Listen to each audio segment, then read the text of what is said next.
नमस्कार, मिशन सच नेटवर्क में आपका स्वागत है और मैं हूं आपके साथ सोनू वशिष्ठ। खबरों की शुरुआत करते हैं अलवर की प्रमुख खबरों से। शहर के रंजीत नगर इलाके में अज्ञात बदमाशों ने एक डॉक्टर के घर को निशाना बनाकर घर में रखे करीब 15,000 कैश व चांदी के सिक्कों पर हाथ साफ कर दिया। किराएदार को चोरी का पता चलने पर मकान मालिक को सूचना दी। सूचना पर मकान मालिक घर पहुंचे और पुलिस को सूचित किया। किराएदार मोहनलाल ने बताया, डॉक्टर जगदीश यादव के मकान में चोरों ने ताला तोड़कर चोरी की वारदात को अंजाम दिया। डॉक्टर के पिताजी की तबीयत खराब होने के कारण वो अपने पिता के पास चले गए थे। पीछे से मकान का नीचे का हिस्सा सुनसान था, जिसका बदमाशों ने फायदा उठाया। ये रात 12 बजे की घटना है और मैं किराए पे रहता हूँ यहाँ पर, और जो यहाँ मकान मालिक है वो नीमराना रहते हैं। और मैं रात में 9 बजे यहाँ घूम के देख के गया था, जब सारी चीज़ व्यवस्थित थी। उसके बाद में मैं ऊपर कमरों में रहता हूँ, वहाँ जाके सो गया था। और उसके बाद रात 12 बजे के बाद ये घटना हुई है। क्या घटना हुई है? ये इसमें चोरी हुआ है, गुल्लक तोड़ के उसमें से काफ़ी पैसे लेके गए हैं और चांदी के सिक्के वगैरह रखे थे वो लेके गए हैं। और बाकी कमरों में सामान था, वो अंकल जी अभी इन्फॉर्मेशन दे रहे हैं। उसमें भी कुछ चांदी के सिक्के वगैरह, कुछ काफ़ी महंगी आइटम थी, वो लेके गए हैं। 2 लोग घुसे हैं अंदर और चोरी करके गए हैं। सीसीटीवी कैमरे में कैद हुई? सीसीटीवी कैमरे में वीडियो कैद हुई है उसमें, लेकिन वीडियो ब्लैक एंड व्हाइट आ रही है तो क्लियर नहीं दिख रहा है उसमें फेस। जो गेट से अंदर एंट्री कर रहा है उसका एक का वीडियो काफ़ी क्लियर आ रहा है। जी सर। कहाँ की घटना है ये ट्रांसपोर्ट नगर के सामने रणजीत नगर की घटना है। ये अच्छा, किसका मकान है ये जगदीश जी यादव हैं। कौन है वो, क्या करते हैं? वो डॉक्टर हैं, लैब का काम है उनका नीमराना में। हाँ जी। यहाँ पे मतलब कब से घर खाली है उनका? ये 3 महीने हो गए इनको खाली करे। यहाँ 3 महीने से वो बीमार है, इसलिए वहाँ रहते हैं, नीमराना रहते हैं। तो आप किराए पे ऊपर रहते हो? मैं किराए पे ऊपर रहता हूँ जी। कितने के सामान चोरी हो, कुछ अंदाजा होगा? ऐसे कुछ 50,000 के लमसम मान के चलो। जिला कलेक्टर डॉक्टर आरतिका शुक्ला पदभार संभालते ही पहले दिन एक्शन मोड में दिखी, जहां उन्होंने शहर की सफाई व्यवस्था का जायजा लिया और संबंधित अधिकारी व कर्मचारी से जवाब मांगा। गौरतलब है कि कई समय से अलवर में सफाई व्यवस्था चरमराई हुई है। इसी के चलते जिला कलेक्टर ने अपनी प्राथमिकता में अलवर शहर की स्वच्छता को भी रखा। जिला कलेक्टर ने शहर के विभिन्न क्षेत्रों में लगे कूड़े के ढेर को देखकर अधिकारियों को दिशा निर्देश दिए कि वो जल्द से जल्द सफाई व्यवस्था को ठीक किया जाए। इस दौरान उन्होंने स्थानीय लोगों से उनकी पीड़ा सुनी और जल्द ही अलवर को स्वच्छ बनाने की बात कही। शुक्ला ने लोगों से अपील की कि वे भी शहर को स्वच्छ रखने में प्रशासन व नगर निगम की मदद करें और शहर में कचरा न फैलाएं। आज पहले दिन मॉर्निंग में बस नगर निगम की जो सफाई की व्यवस्था उसका निरीक्षण किया गया है। तो जहाँ भी जो कमियाँ पाई गई, जैसे कुछ पार्क्स के सामने कचरों के ढेर दिखे, कुछ public points, tourist points, market places में टॉयलेट्स की मांग की लोगों द्वारा और नियमित सफाई की मांग की, उसके निर्देश दिए गए हैं। ऐसे नियमित रूप से मैं खुद और मेरे अधिकारी सफाई का निरीक्षण करते रहेंगे मॉर्निंग में। और उसके साथ ही आज यूआईटी और पीडब्ल्यूडी की टीम के साथ जो उनके बड़े प्रोजेक्ट्स हैं वो भी देखने का भी कार्य किया जा रहा है और उसमें कैसे त्वरित गति से उसको धरातल पे लाएं, ये मेरी पहली प्रायोरिटी है। ऐसे हैं जहाँ पर ऑटो टिपर नहीं पहुँच पा रहे हैं, हाँ, जिनको लेके देते हैं। बिल्कुल। कई रेस्टोरेंट ऐसे हैं वो कचरा रोडों पर डाल रहे हैं, उनको हिदायत देने के लिए क्या उन पर कार्रवाई की जाएगी? नहीं, पहले ऑटो टिपर की जो शेड्यूल है वो देख के ये निर्धारित किया जाएगा कि कितने ऑटो टिपर्स कहाँ कहाँ जा सकते हैं। फिर जो घनी आबादी है उससे शुरू करते हुए, कॉमर्शियल एक्टिविटी से शुरू करते हुए हम उसको बांट के थोड़ा नियमित बनाएंगे। Thank you. हाँ, डंपिंग यार्ड की मैंने आज निरीक्षण किया। उसकी जो स्थायी ज़मीन है उसके लिए यूआईटी को निर्देश दिए हैं और जो करंट स्थिति है उसको सुधारने के लिए कहा है। तो इन 7 से 10 दिनों में कचरा जहाँ भी संग्रहित होता है वहाँ इन्फ्लेमेबल होता है, इसलिए कभी भी आग लग सकती है। तो उसको कैसे नियमित रूप से उसको उठाया जाए वही आज निरीक्षण करके उनको निर्देश दिए। होपफुली 7 से 10 दिनों में कुछ सुधार दिखेगा। कठुमर थाने में गांव की एक युवती ने गांव के करीब 2 दर्जन लोगों के खिलाफ परिजनों के साथ मारपीट व नहाते समय उनकी वीडियो बनाकर शारीरिक संबंध बनाने के दबाव व छेड़छाड़ की रिपोर्ट दर्ज कराई। पीड़िता के पिता ने बताया कि बच्ची की वीडियो बनाकर गांव के ही कुछ लोग ब्लैकमेल कर रहे थे। उलाहना देने पर उन लोगों ने लाठी, डंडे, फरसे व बंदूक से उनके परिवार पर हमला कर दिया। बेटे के सिर में फरसा मारा व पत्नी के साथ मारपीट की। मारपीट का वीडियो भी सोशल मीडिया पर जमकर वायरल हुआ। वहीं घायलों को कठुमर अस्पताल लेकर आए, यहां से उन्हें अलवर रेफर कर दिया गया, जहां सभी का उपचार जारी है। वहीं घटना को लेकर पुलिस मामले की जांच कर रही है। बाहर बास रहता हूँ। मैं रामलीला रासलीला भागवत का काम करता हूँ। मेरे बच्चे हैं, बच्ची हैं। मेरी बच्चियों का ब्लैकमेल कर रहे थे ये लोग, वीडियो बनाई है। जब मेरी बच्ची ने शिकायत की है तो मेरे ऊपर दबाव डाल करके नहीं आ, इन्होंने मुकदमा वापस करवा करके नहीं आ, फिर उन्होंने मेरी बात संग में वारदात किया है। दोबारा से इनने घर पे हमला आकर के मेरे बच्चों को सबको पीटा है। मेरी औरत के सर फोड़ दिया है, हाथ फोड़ दिया है। मेरे बच्चे के सर में धारदार हथियारों से फरसा बल्लम बंदूकों से इन्होंने हमला किया है। और मैं हाथ जोड़ करके ये विनती करता हूँ शासन प्रशासन से, जो अन्याय मेरे संग में हो रहा है इन दरिंद्रों की सख्त से सख्त कार्रवाई होनी चाहिए। मेरा यही निवेदन है सबसे। कौन लोग हैं जिनने मारपीट करी है, कहाँ के रहने वाले हैं? तसई के रहने वाले हैं। देवी पुत्र बलवीर, बलवीर पुत्र पवन, देवी सिंह, मोहन सिंह, कमल सिंह पुत्र रिंकू, संजय, उद्धव पहलवान, पीटर, जो कि यानी कि वो माने हुए बदमाश है। कई बार पुलिस को भी दिया है, जिनकी थाने में एफआई कई दर्ज हो रही है, जिन्हें चोरी बलात्कार तमाम केस लगे हुए। क्योंकि गांव को पूछा जाए 23 लोगों ने मेरे ऊपर हमला किया है, मेरे बच्चों के ऊपर। गांव के रहने वाले? गांव के रहने वाले हैं। मेरी बच्ची देखिए बेहोश है, मेरी औरत को देखिए क्या हाल है, मेरे बच्चों को देखिए। मेरा हाथ जोड़ करके यही निवेदन है। कितने लोगों को लगी आपके? मेरे 4 लोगों को लगी है। एक बच्ची है?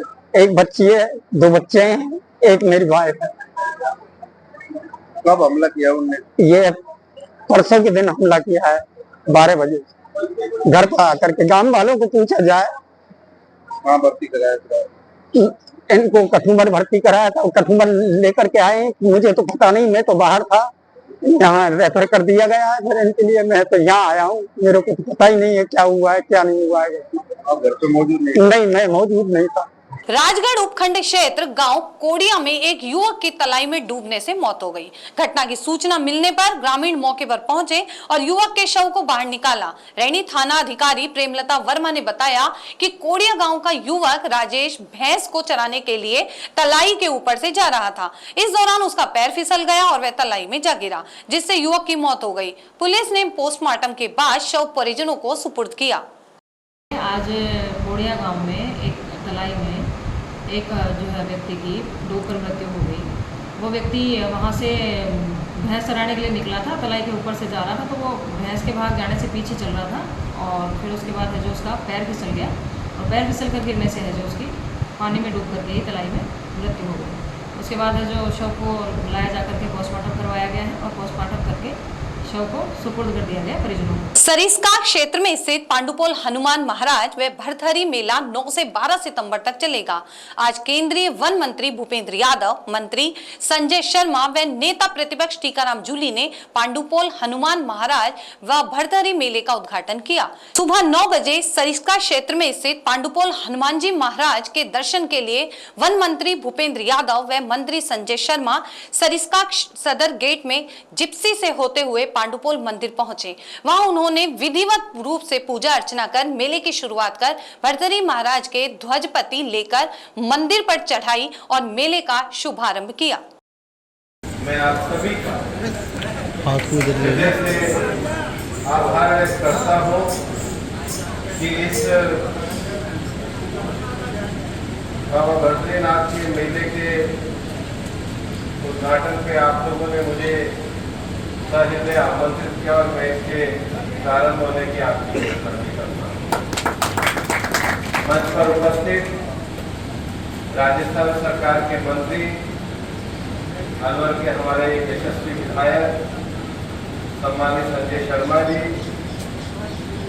मंच पर उपस्थित हमारे अलवर ग्रामीण के विधायक और राजस्थान के हमारे नेता प्रतिपक्ष सम्मानित टीकाराम जूली जी, हमारे जिला प्रमुख सम्मानित बलवीर सुंदर जी, यहाँ पर उपस्थित। ये जगह 4 वर्षों से जब सड़क नहीं थी, जब कुछ नहीं था, उनका तप था, उनका आत्मबल था कि बहुत दूर दूर से लोग यहाँ पर आते हैं।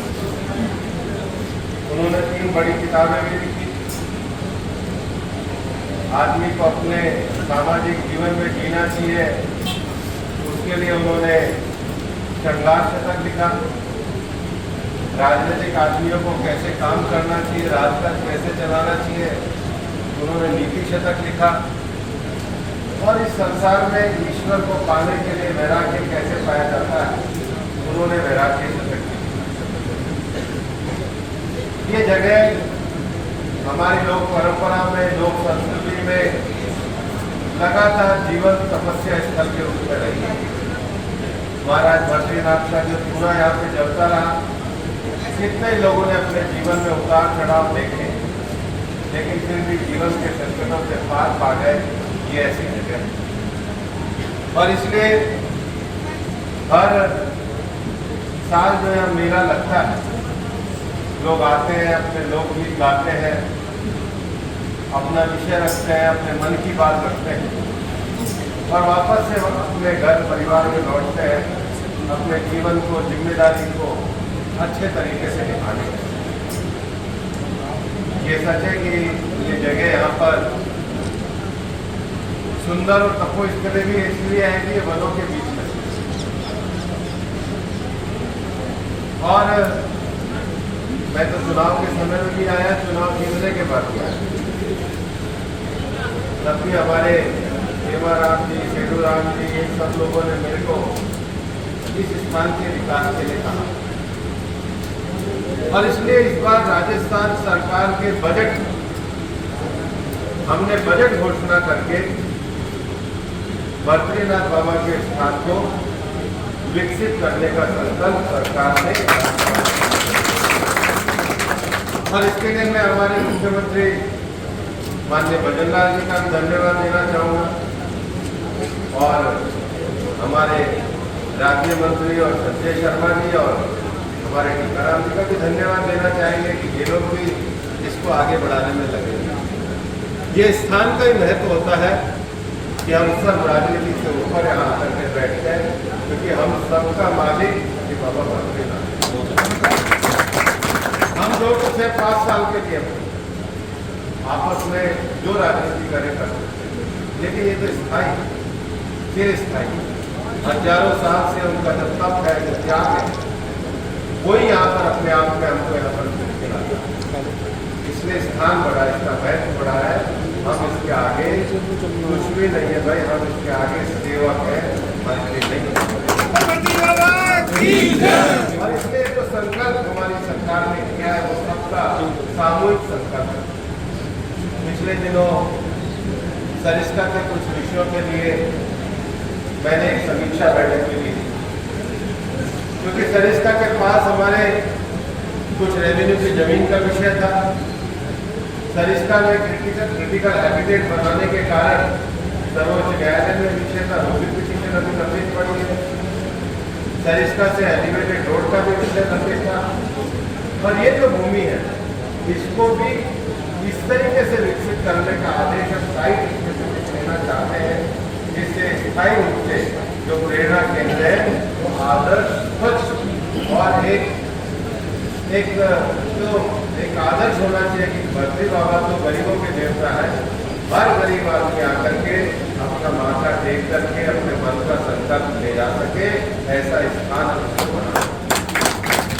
और इसलिए DPR भी बनी है। अब DPR राजनीति से ऊपर उठकर सबसे चर्चा करूँगी, और मैं सबसे इसलिए चर्चा करना चाहता हूँ कि हमारे अलवर का सामूहिक संकल्प इस स्थान के विकास में दिखना चाहिए। और इसलिए जितनी भी बातें आपने कही, चाहे बड़ा भवन की बात हो, सामुदायिक भवन की बात हो, महिलाओं के लिए शिक्षांचल की बात हो, शौचालय की बात हो, कि जिसने आसपास की धर्मशालाओं की जीर्णोद्धार की बात हो, सारे कंप्लीट जो प्लान अगर ये जो इस बार के बजट में हमने करा, उसके अंतर्गत सारा विषय आता है। तो अभी जो समीक्षा बैठक हमने ली है, उसके बाद एक उनका जो DPR बना, मैं सारे जनप्रतिनिधियों को बुलाऊंगा और आपके मंदिर के भी लोगों को बुलाऊंगा, दुकानदारों को भी बुलाऊंगा, और हम सब मिलकर के, किसी एक की नहीं है, ये तो सबकी पूरी शक्ति राजनीति और सब समाज, और इसलिए हम सब मिलकर अपना योगदान दें। मैं घनश्याम जी आपका नाम नहीं तो मैं छोटना व्यक्ति तो हम सब मिलकर के इसको आगे बढ़ाएंगे। और हम क्या बढ़ाएंगे? करने वाला तो वो है, हमारे मन में कदम और हमारे मन में आपस में एक दूसरे का नाम, हम उसको बढ़ाएंगे। और स्थान का ऐसा महत्व है, मैं कह के जा रहा हूँ, स्थान का महत्व टाइगर रिजर्व से भी बड़ा होने वाला है। मेरी बात मान के आगे हाँ मतलब गाठ मान के रखना, अगले महीने खानों के चलेगा उनको दे देना। बहुत बहुत धन्यवाद। अरवली में तो आसपास के जिलों से श्रद्धालु अन्य राज्यों से भी आते हैं और श्रद्धालुओं को कोई परेशानी नहीं हो, मेला समिति किस प्रकार की व्यवस्था करती है, उसके लिए मैं मेरी ओर से हार्दिक धन्यवाद और साधुवाद देना चाहूँगा। और जो बात आदरणीय भूपेंद्र सिंह भाई साहब ने कहा है, आने वाले समय में बाबा भक्तिनाथ की कृपा से वो काम होते हुए दिखेंगे। और जो आप हम सब चाहते हैं वो बाबा भक्तिनाथ अपने आप रास्ते बना रहा है। जैसा जी ने कहा, ये सौभाग्य की बात है कि दोनों वन एवं पर्यावरण मंत्रालय आपके अपने अनुभव जिले के अंदर है और बाबा भट्टीनाथ ने सोचा है कि इसी माध्यम से काम होना है। बाबा अपने आप को रास्ता बना रहा है, आने वाले समय में या एक भव्य कॉरिडोर बनेगा, ये हम आपको विश्वास देते हैं। मंदिर श्री हनुमान जी महाराज पांडुपोल का मेला हर वर्ष की भांति इस वर्ष भी दिनांक 9/9/2024 से 11/9/2024 तक बनने के लिए जा रहा है। आज मेले का उद्घाटन हम श्रीमान हमारे भूपेंद्र जी यादव, भारत सरकार पर्यावरण मंत्री एवं राज्य सरकार के मंत्री श्री संजय शर्मा जी के द्वारा मेले का उद्घाटन किया जा रहा है। हम तो यहाँ के सांसद बने हैं, तो महाराज भट्टीनाथ के कृपा के कारण ही हम बने हैं। मैं जब चुनाव में भी यहाँ आया था तब भी मैंने यहाँ पर माथा टेका था। और ये मेला तो हमारे इलाके का सबसे बड़ा मेला है, तो यहाँ आकर सबके साथ रहना, मेले में शामिल होना और सबका आशीर्वाद लेना, इसी के लिए। पिछले दिनों अलवर और भिवाड़ी में ज्वेलर शॉप में लूट की वारदात से व्यापारियों में गुस्सा है। व्यापारियों ने मिनी सचिवालय पहुंचकर एसपी को ज्ञापन देकर अपराधियों को गिरफ्तार करने की मांग की। इस दौरान व्यापारियों ने प्रशासन से हथियार के लाइसेंस मांगे और चेताया कि जल्द व्यापारी हितों में सरकार व प्रशासन ने कदम नहीं बढ़ाया तो अनिश्चित काल के लिए बाजार बंद कर दिए जाएंगे। व्यापार संघ के प्रतिनिधि दीपक गर्ग ने कहा, बदमाशों ने पुलिस का खौफ नहीं है। शुभम ज्वेलर्स के दिन दहाड़े चोरी हो गई, जिसका फुटेज भी पुलिस को दिया, उसके बावजूद अपराधी नहीं पकड़े गए। हमने पुलिस को पहले 3 दिन का अल्टीमेटम दिया था, जो पूरा हो गया। अब वापस ज्ञापन देने आए हैं। दीपक ने कहा कि अभी ज्वेलर्स ने फैसला किया है कि खुद पुख्ता इंतजाम रखें। वहीं व्यापार संघ के रमेश जुनेजा ने कहा, 4 दिन पहले महिला व पुरुष का गैंग 7 लाख रुपए का सोना चोरी कर ले गए, लेकिन पुलिस के हाथ खाली हैं। अभी 4 दिन पूर्व सूर ज्वेलरी के यहाँ चोरी हुई थी और चोरी का जो उन्होंने घटना का वो अंजाम दिया, इस तरह से दिया कि पुलिस नाम का खौफ नाम की चीज़ नहीं रही। आज सरेआम चाहे रात हो चाहे दिन हो, व्यापारी बहुत पीड़ित है। व्यापारी के अंदर भय है, व्यापार करें तो कैसे करें। तो हम एसपी साहब से मांग करने आए हैं। मेरे साथ सभा व्यवसाय के अध्यक्ष दीपक गर्ग जी हैं, ठाकुर राज जी हैं, अनिल जी हैं, रवि जुनेजा जी हैं, सारे व्यवसायी हैं, मुकेश जी हैं। आज मांग करने आए हम एसपी साहब से कि एक तो पुलिस बढ़ाई जाए और पहले जो 2-3 साल पहले पुलिस के गश्त होते थे 6 से 9 बजे, घोड़ा पुलिस चलती थी, हथियारबंद पुलिस चलते थे, क्योंकि शाम के समय जो होता है व्यापारी के पास पैसा होता है, उसको भय होता है कब कोई आकर के लूट ले जाए। और आज दिन आप देख रहे हैं मिनटों में गोली कांड करते हैं। निमराना आप देखा भी कल एकदम से 32 फायर किए। यानी कि पुलिस नाम की चीज़ जो भय होता है पुलिस का, वो ख़त्म हो चुका है। तो हम इस सबसे यही कहना चाहेंगे कि एक तो पुलिस का भय जो खौफ होता है वो पैदा किया जाए और व्यापारी को सुरक्षा की दृष्टि से शाम के समय गश्त लगाया जाए। और जो हमारे अब से पूर्व और सोन जी के यहाँ जो चोरी हुई है ज्वेलरी के यहाँ, ये माल बरामद कराया जाए। लगातार घटनाएं हो रही हैं, चाहे नीमराना हो, अलवर, ठीक पर गोलीकांड हो रहा है, लेकिन व्यापारियों की तरफ से सिर्फ एक ज्ञापन देकर ही रह जाते हैं, कोई एक्शन नहीं लिया जा रहा। देखिए, आप सही कह रहे हैं, व्यापारी करता क्या करे, मरता क्या नहीं करे। वो पहले ज्ञापन ही देता है, अपनी बात को रखता है, फिर भी प्रशासन या सरकार नहीं जागती है तो व्यापारी अपना जो कदम है वो मीटिंग करेंगे और एक कठोर कदम उठाएंगे, चाहे हमको अलवर भी आगे से बंद करना पड़े तो वो भी करेंगे। पुलिस को यही कहने आए हैं ज्ञापन के जरिए कि जो पुलिस का एक भय है वो अपराधियों में बिल्कुल नज़र नहीं आ रहा है, तभी आए दिन घटनाएं बढ़ रही हैं। हम रोज़ देख रहे हैं, अभी 4 दिन पहले शुभम ज्वेलर्स हमारे व्यापारी हैं, उनके यहाँ से दिन दहाड़े चोरी हुई है। हमने सीसी फुटेज अवेलेबल करवा दी है, जिसकी आज तक कोई अभी पकड़ नहीं हुई है। हमने कल अपने ज्ञापन में सराफा व्यवसायियों ने ये भी कहा था कि अगर 3 दिन में ये लोग नहीं पकड़े जाते हैं, माल की बरामदगी नहीं होती है, तो आगे की रणनीति संयुक्त अलवर जिला व्यापार महासंघ के साथ मिलकर आगे की रणनीति भी तय की जाएगी। क्या आगे क्या आगामी रणनीति क्या रहेगी? आगामी रणनीति में हम लोग या तो बंद करेंगे अपने व्यवसाय को 2 दिन 3 दिन 4 दिन, जब तक हम लोगों को एश्योरेंस नहीं मिल जाती कि व्यापारी अब सेफ रहेगा। क्योंकि ये देखिए, आप बहुत समय से मांग रही है, रमेश जुनेजा साहब ने भी अभी कहा है, अध्यक्ष हैं हमारे अलवर जिला व्यापार महासंघ के, कि गश्त कम से कम होनी चाहिए।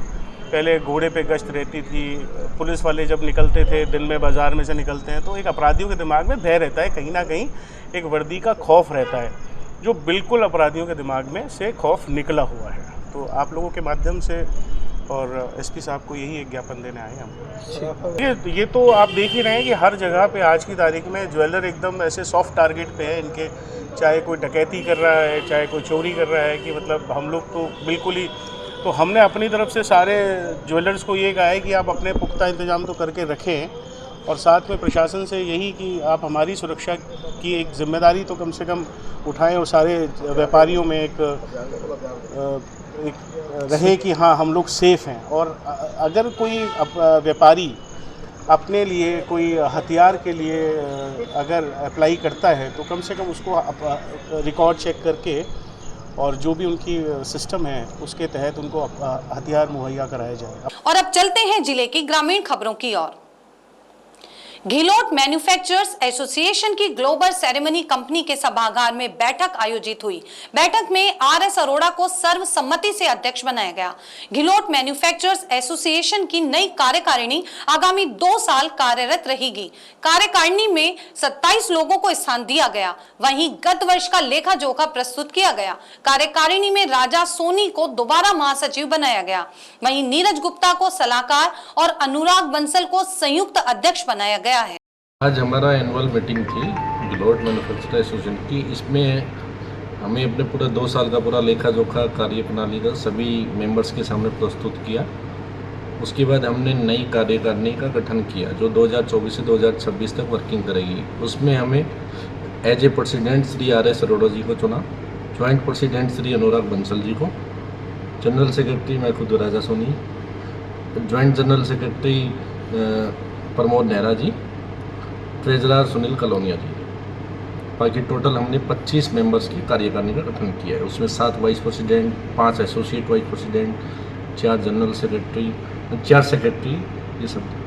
विराटनगर में पानी की टंकी के पास सार्वजनिक निर्माण विभाग द्वारा चल रहे सड़क निर्माण कार्य के ठेकेदार पर नाली निर्माण में लापरवाही को लेकर ग्रामीणों ने रोष प्रदर्शन किया। निर्माण कार्यस्थल पर लोग आक्रोशित हो गए और ग्रामीणों की भीड़ इकट्ठा हो गई।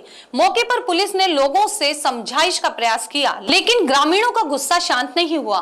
मौजूदा लोगों ने विधायक कुलदीप धनखड़ को फोन पर मामले की जानकारी दी, जिसके बाद विधायक ने मामले को तुरंत संज्ञान में लेते हुए उच्च अधिकारियों से बात की। तब कहीं जाकर अधिकारियों व ठेकेदार ने पक्की नाली निर्माण के लिए आश्वासन दिया। आज की खबरों में बस इतना ही। नई खबरों के साथ फिर मिलेंगे, तब तक के लिए दीजिए मुझे इजाजत। नमस्कार।